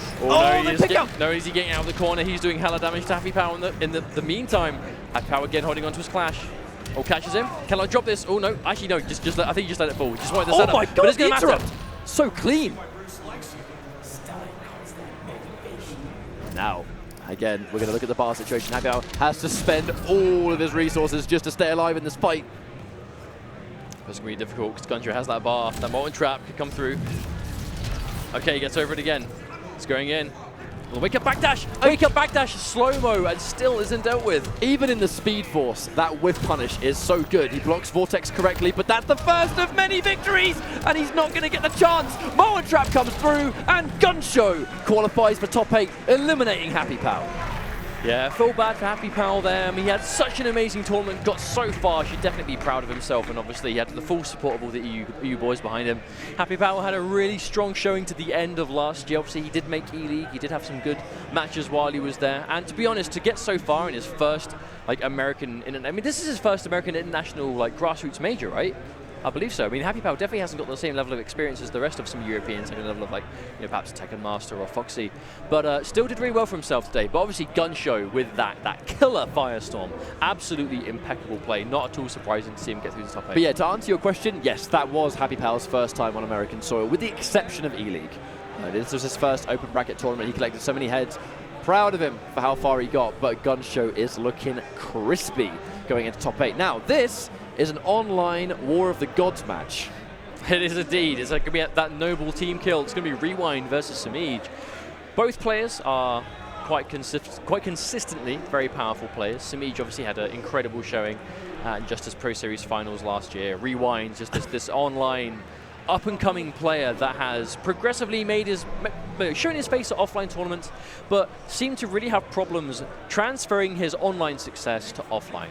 And that's not to be said that he hasn't got the right competition online. Obviously, a lot of our top players in the Injustice 2 community, they enter the War of the Gods, they enter these online tournaments, and they practice all the time online. So it's not like it's definitely not like he just can't play offline, right? He just has, when it really boils down to it, in person, he seems to struggle. I'm not sure if it's nerves, I'm not sure if it's composure, I'm not sure if it's just the environment, right? But something about offline competition just didn't really blend well with Rewind until this tournament. Here he is, one game away from loser's side top 8. He has got a pretty heavy-hitting opponent to take out in Semiij, who is a phenomenally successful Injustice 2 player. Catwoman specialist through and through. Really, I've been seeing Catwoman more than anything else from Semiij. He is an incredibly successful Catwoman player, and Rewind obviously has quite a team of characters at his disposal. Now, ultimately, this being losers bracket action, we only have 2 more sets before top 8 is decided, and we're going to be moving on to the grand stage. So 2 more series. I'm really excited. Let's see how well they go. I'm imagining how they're going to be feeling going into this, though, because you know Rewind is going to really be wanting that top 8, like I think more so than Semiij. You know, not to say that Semiij is ever going to slouch, but Rewind has been hungry for this kind of success for a while. I wonder if that's going to translate into his gameplay. Is Rewind going to be playing Flash here? I mean, I wouldn't doubt it. He has played Flash before. I mean, he's one of those players, masters of many characters. Now, the difference here actually is that Semiij is not. Semiij has always been the kind of guy to pick a really strong character that can cover almost every matchup by themselves and then just kick ass with that one character. Okay, so they've gone back to player select, so maybe it's not going to be Flash from Rewind. Guess we'll see soon. Blue Beetle! Okay, so Rewind. Okay, so with the wave of success that Blue Beetle has had, thanks to obviously Deoxys, shouts to Deoxys, hope you're enjoying this from home, my dude. Deoxys having such an incredible Blue Beetle has really inspired a number of players to really pick this character up and figure out what makes him tick. Because Blue Beetle is a complicated character in terms of execution. He's quite, you know, finicky, quite fiddly, but if you can put him to good use, what a mix-up machine this character is. The thing about Beetle is that he just takes a lot of work. But there's the whiff punish, good footsies. Just going for the shield bash, though. I think the immediate burn strike would have actually reversed positioning, which is not what Rewind wants. I think he's going to win this fight mid-screen. Not afraid, just sit there and be patient. Oh, I love it. Bait! I absolutely love that from Rewind. The instant jump into bait Semiij into an anti-air, into cancelled float. Wonderful stuff. Now he's going to let that whip trip completely whiff.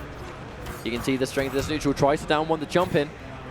Sorry, down 2, sorry. Blue Beetle has one of the best down 2s in this game as well. It's so fast. If he's in blade stance, it's even better, but obviously you really want that projectile. Blue Beetle's entire thing, if those of you watching that might be unaware, this is quite an uncommon character. His trait is the stance like that you see right now gives him access to projectiles. The other one, where he has blades on his hands, gives him an extended range and some crazy combos, but he loses projectiles. And in this kind of matchup, I'll be very surprised if we ever see him go into blade stance. Because the projectiles are what you need. Yeah, we can see how much work it's doing. You know, even if they're not landing, it's really slowing the pace down. It's forcing Semiij to sit there, be patient, wait for each projectile, and it's kind of letting Rewind dictate the pace of, right, now you're going to move in because I say you can. There's the whiff, but nothing from Rewind. He's being careful. Rewind being very cautious, not overextend any buttons.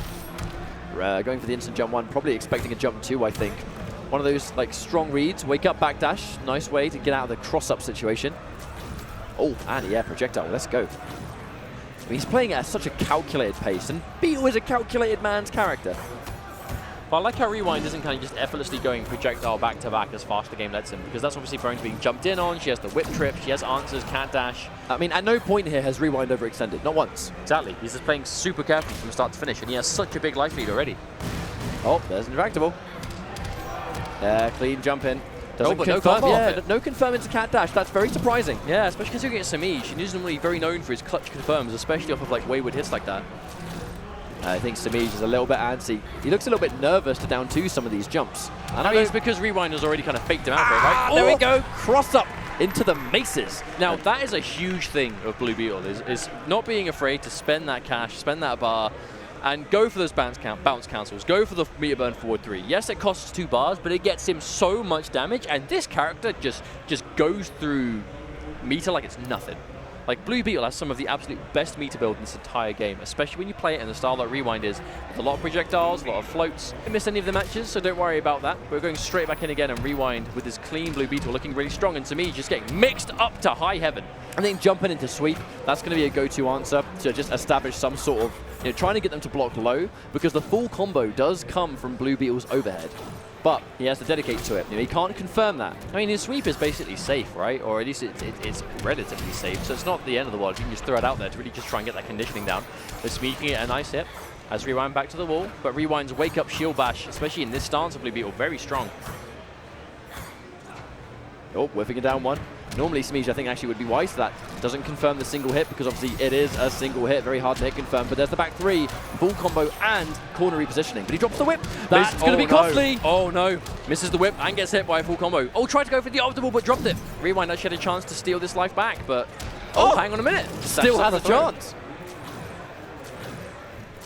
All because this whip missed at the end of Semiij's combo. He's going to be happy to really, you know, put a plug in that one and take the life bar down anyway, but he lost that entire combo's worth of life was relatively pretty unnecessary. Sometimes you say, how much did a combo drop cost you? How about an entire life bar and corner positioning? Yes, indeed. As that patience waits for the block down one and immediately goes into the sweep. Because you know, wake up dash from Semiij. At some point, Rewind, he's going to dedicate that jump 2 straight into overhead. And the one time Semiij blocks low, expecting sweep, that's when the overhead's going to connect. Challenging with the down 2, actually very brave. Now you see that Rewind's not going for those floats into jump-ins anymore. He knows that Semiij has been patient. Semiij just made the adaptation. He's not too antsy to press anything, especially when you can see that it's Blue Beetle floating around. Oh, interesting clash. The thing is, they've been going so back and forth, but no meter has actually been spent here. So yeah, 3-3. I'm not surprised to see that at all. Like, as we've already said, Blue Beetle builds meter so fast. I'm not surprised the team spend all of it. Oof, but that could be a problem now. Semiij is going to spend the bar? No, he isn't. He's going to save it for the plus frames, I think, on the level 5 character power. And there it is. Yeah, takes the down 1 just in case Rewind challenges, but not today. Oh, he tried the anti-air, but no, he gets hit. And he clashes. Now, do you reckon Rewind trades here and stops the healthy generation, or can he not afford to?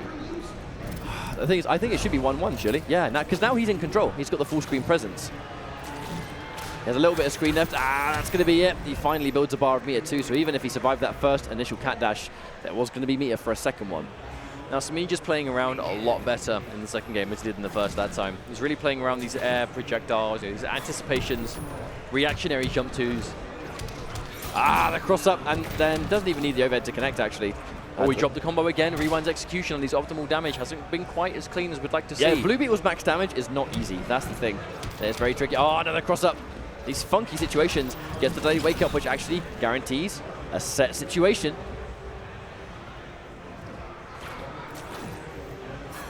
Oh, nice punish. Yeah, a lot of patience coming out of these guys. I like how Semiij just starting to delay his wake up there, though. Oh, the wake up attempt, but no attempt to whiff punish it from Rewind. But again, maybe he just doesn't want to accidentally walk straight into like a meter burn back 3 or something on recovery. I think that's why we don't see like wake up shield bash and stuff, because the second Semiij does 1 meter burn forward 3, that whole lead could just disappear in the blink of an eye. Speaking of a lead, though, full life bar coming out from Rewind. This is going to be difficult for Semiij to deal with. Semiij having to do double the work right now. This absolute pace. Rewind has just slowed everything down. I think he wasn't able to quite do this in the second game because he didn't really have the life lead for the same amount of time. But as soon as he has all that real estate to work with, he has that life behind him, he can afford to be really patient and slow this down to an absolute crawl. But you got to say, it's exactly what we're used to seeing. Blue Beetle is known for being very explosive, being very in your face, very, very tricky. But Rewind is just playing this at a very stable manner. Of course he is, yeah. At this level of play, Rewind is going to know what's on the line. I'm impressed with the composure. I know that's going to be famous last words. Hopefully he's just trying to outrange. I think he's just trying to play out of the range of the jump 2 from Catwoman. You know what I said about the overhead, where the second you block low, the overhead's going to hit you. Unclashable damage too. That was 2 meter burns. That's going to be a nice chunk. Yes, it is. That shield bash. I mean, just he wants Semiij to try and press buttons there. He's tricking him into thinking it's his turn. Wow. I mean, has any of this been clashable? Semiij just has to know he's going to get hit in advance, surely. This is going to be a really tough situation. He has no way of getting health back. Rewind getting hit by a corner combo now, but might be a little bit too little, too late. Oh. The dinosaur skull, not enough, but the sweep will be. And now Rewind is 1 game away from eliminating Semiij, getting his top 8 here at Combo Breaker. He is referring back to his phone there. I might have been probably to check some notes. I do actually wonder if Semiij makes notes on his players. He's a very calculated player. Wouldn't surprise me. Rewind. Looks pretty cool and collected, to be honest with you. He has had this issue. Just to remind some of you guys, Rewind, such a young, talented player, but he's historically had difficulty in these big, major offline tournaments. He's, slave to the 9th place. This is the moment to either break the curse or let that curse live on. Semiij just contemplating. He's not going to rush into this. Stick with Catwoman isn't a surprise. It was almost certainly just taking a little bit of time. just consider what's going to be going on here, because he doesn't have a lot of room for error anymore. He's 1 game away from being eliminated, and that means 1 game away from his tournament being over for the weekend. And no one wants that to happen to them now, not this close. Semiij has always been one of the top players to watch. 2nd place at the Injustice Pro Series finals last year, losing only to SonicFox. I'm going to wonder, is he going to not get top 8 at the first premiere? Actually would be an upset. Even if it is Rewind defeating him, Semiij was one of the absolute best players in the whole world last year. But this is Rewind's chance to really make a name for himself. Like Rewind is really sticking to that mix-up of the back 2 overhead or the sweep for the low. He's not doing any other normals. Like when he has Semiij blocking, it's one or the other. He is committed to that 50-50. The air tech allows Semiij to get the whiff punish. Smart play. Oh, went for it again, but the good read. Neutral jump from Semiij. Now, this is the kind of match he needs to happen. Yeah, Rewind tried to take the minus frames to guarantee a 50-50 situation. That's why he went for the back 2, but the very smart neutral jump with punishing the overhead clean. Good block in front. I wonder what that parry was trying to stop. The expected projectile out. Rewind catches the backdash. That's going to hurt. There's the air tech. No. Semiij is just accepting this damage. Oh no, he drops the combo. Rewind. Can't afford to let that happen, my dude. Oh, clean wake up. Full combo for his troubles as well. Clash used. This is just going to undo the damage. You know, this is going to put us back to that neutral situation. And that's why Semiij spends no bar. He knows if he loses this first life bar, he needs that bar for round 2. Oh my god, empty jump into a grab. Like, Rewind is that convinced that there is going to be no jumping. I mean, these guys know each other in and out. I mean, Rewind's on match point. Their teammates, you said before, they play in War of the Gods all the time. They are so used to playing against each other that you're going to see those, like, I suppose, questionable plays, stuff you just do not see every day, because they know each other so well. They're not going to be afraid to do stuff that might seem quite unorthodox. Because to them, it's just them playing each other, right? They're not just playing the matchup. They're playing... Rewind is playing against Semiij more than he's playing against Catwoman, and vice versa. More than just that right now. These guys are playing in the first Injustice Pro Series premiere event, least of all, Combo Breaker 2018. So plenty of pressure putting on both these guys. Rewind's half a life bar away from advancing and taking out Semiij, but he has to keep it together. Semiij has all that meter stocked. Big jump in, but the mad recovery on that meter band projectile. This is good for Rewind. Keep Semiij there. He has all the space behind him. Now Rewind, he's got that life lead. He's keeping it at this pace. Looking for his moment. Yep, cancels into that the could be backdash. it. That could have been it. He attempted, but a little bit too late. The idea was there. Showing Semiij instant jump 1. There's the clash. This is the final lifeline for Noble Semiij. This is going to be tough for Semiij. Semiij has 4 bars and Rewind has 3. Rewind has so much health. Of course he's going to spend all 3. Semiij has to spend 4 bars for 15% health. That is not what he wanted from that outcome.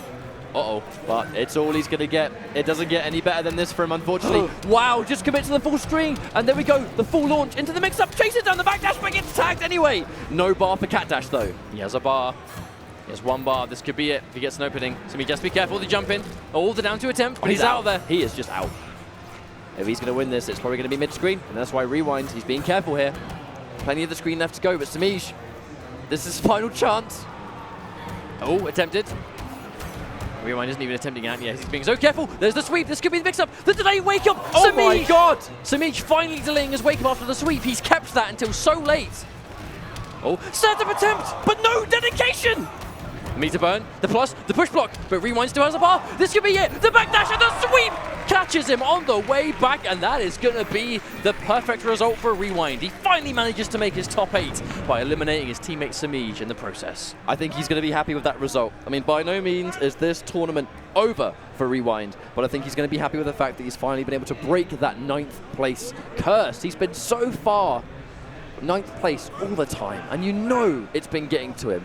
This was the time to prove it, and he's finally conquered that demon. Now, we've seen with young players before, top 8 for you is just the beginning. This is that first hurdle, and now you can start to go, right, it's not top 8, it's going to be top 5 or 6, it's going to be top 4, top 3. Now you can start to see the progression. That's what you want from start to finish, but obviously huge congratulations to Rewind. We'll be seeing him soon in the top 8, but before we have our top 8, we have one more place to decide. We have 7 of the 8 players ready to go. In top 8, we've got Gross, Sylverrye, Tweedy, BioHazard, Scar, GunShow, and now Rewind. There is only space, and let this sink in. Top 8, there is one more spot, and it is going to be between SonicFox or HoneyBee. There is no way they can both make it anymore. It's funny, really. The tournament that put HoneyBee on the Injustice 2 map was EVO last year, of which he defeated SonicFox. Can he do it again?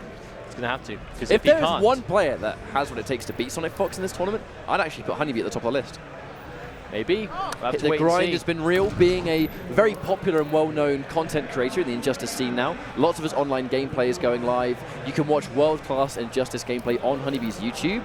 He's built himself up a following, but the following and the constant content he produces makes him hungry, gives him a means to keep playing every single day. Daily videos means daily gameplay doses. But what concerns me is what we just heard, Captain Cold versus the Flash. Now, I know they've played this matchup a lot online. Obviously, like you said, HoneyBee being a successful YouTuber now, uploading a lot of regular gameplay, has featured quite a lot of gameplay of his Flash versus SonicFox's Captain Cold. That does not go well for him.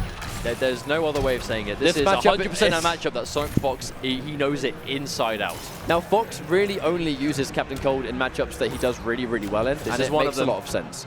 But this matchup is not good for the Flash at all. But they've ran it many, many times. But that right there, I mean, Flash, advancing is so hard against Cold. He's got every tool you could want to get around the Flash's neutral. That attempt went for the grab, knowing the plus frames would be respected. Tries to anti-air, but it's too slow. It's the restand attempt. You have to be really careful going for any neutral jump or back jump, and this will be a problem. He's in the dome. Let's try and backdash, but yeah, he's out of there. Safety. Well, without taking a lot of damage, though. Yeah, has to block it and get rid of that puddle. I think Captain Cold got some really nice changes as well. He has some better mid options, which is one of the big ones, actually. Oh, wow. Oh my word, the Speed Force. The fact that the trait was up actually benefited SonicFox there. Yeah, it definitely seemed like it. And there's that raw low. It's going to work. There's actually probably be the life bar if HoneyBee doesn't drop it. Oh no, actually didn't have to. Oh, of course he didn't have trait. Yep. I thought he was going to be able to extend it with some more bar, but not worth it, I suppose. He is going to get another hit anyway. HoneyBee. Going to keep SonicFox back to the wall. He needs to make sure that SonicFox never leaves this. This needs to be Captain Cold's home now, right? Already looks a bit icy out here. I know it's not ice, but work with me on this.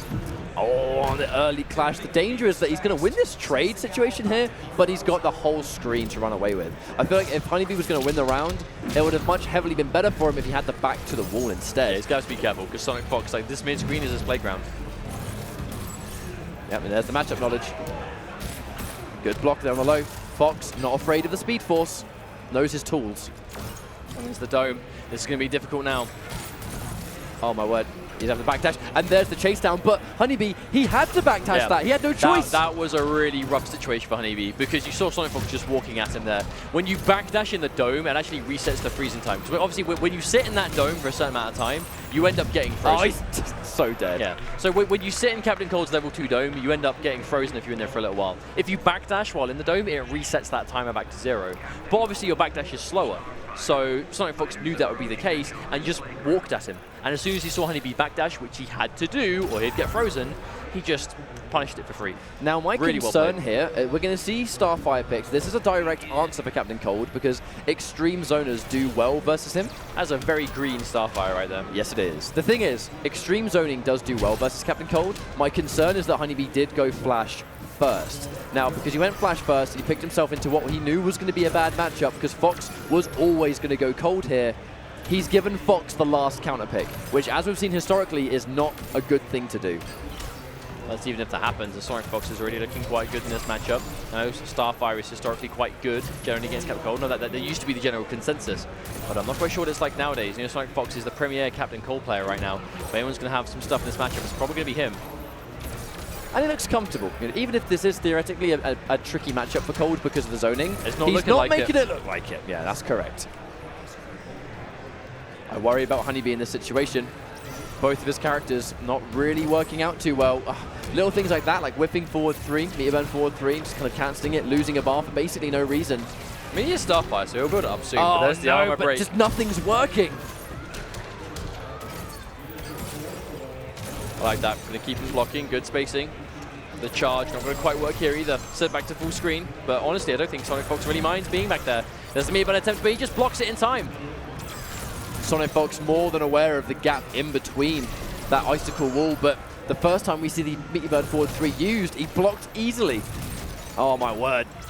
Just the tech. He's going to lose the first life bar, but look how much work HoneyBee has to do. Oh, no more trades. This is not a trade situation. And now I think he's going to bet it all. Probably go to the Flash again. BioHazard, he's going to try and give him some coaching, but this is such a tricky situation. You're 2 games down, and you're against SonicFox in an elimination match. What do you do? I mean, Flash is his answer right now. He's going to bet it all on this character. He's going to bet it all on the boy.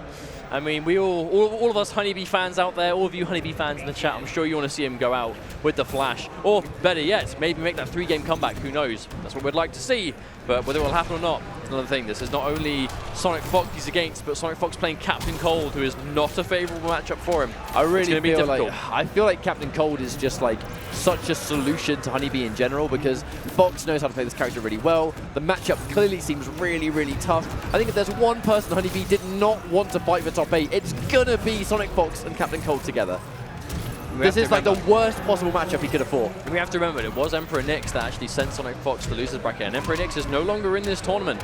So you know SonicFox is going to want to get into that top 8. He's going to want to win it from the loser side. But SonicFox is definitely a champion in Injustice 2 already, and he's not going to want to start things off in the IPS season by not even making top 8.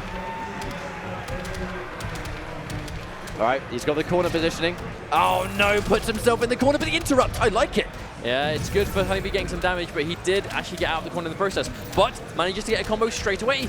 I actually love that. Those dash cancels were so clean and so crisp, and it does almost get wall to wall. That was about what? It's a 70% of the screen towards the left-hand side. Sick. And that's hella corner carry on it. Yeah, he has to try and just get rid of the puddle. Oh, knowing he can press a button. Good call out from HoneyBee. Oh, there Still, we go. Signs of life here.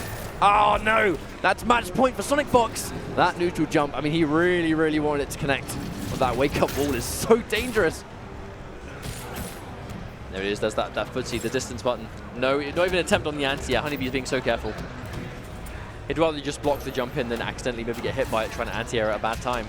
And there's the footsies. Yep, he's going to hit confirm that easy. Big damage coming through. Doesn't need to charge the gun. He has level 2. When does he spend it? That's the question. Oh, he was ready for that wake-up attack. He was 1000% ready. HoneyBee, every single projectile he takes now is danger territory. He gets the jump in. Wait a second. He got over it clean. There's the setup. He gets it again. There's the hit confirm.